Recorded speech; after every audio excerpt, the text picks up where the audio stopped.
પણ ઓમકારનો મંત્ર જપતા જપતા એનો અહંભાવ વિલીન થઈ જાય, એનું જીવપણું ધીમે ધીમે ધીમે નષ્ટ થઈ જાય.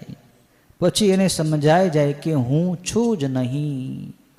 ઓમ ઓમ ઓમ, માત્ર ઓમ પરમાત્મા એક મહાદેવ જ છે, શિવ જ છે. ઓમકારના જપથી અભિમાન ઓગળી જાય છે. એટલે ઓમકાર એ બધા મંત્રોનો રાજા છે. ઓમકારમાંથી જ બધાય મંત્રો પ્રગટ થયા છે. ઓમ નમઃ શિવાય મંત્ર પણ ઓમકારમાંથી જ પ્રગટ થયો છે. ગાયત્રી મંત્ર, મહામૃત્યુંજય ઓમ ત્રંબકમ મંત્ર એ પણ ઓમકારમાંથી જ નીકળ્યા છે. માટે ઓમકાર એ બધાય મંત્રોનું મૂળ છે. બધા વેદો પણ ઓમમાંથી પ્રગટ થયા છે. બધી ભાષાઓ પણ ઓમમાંથી પ્રગટ થઈ છે.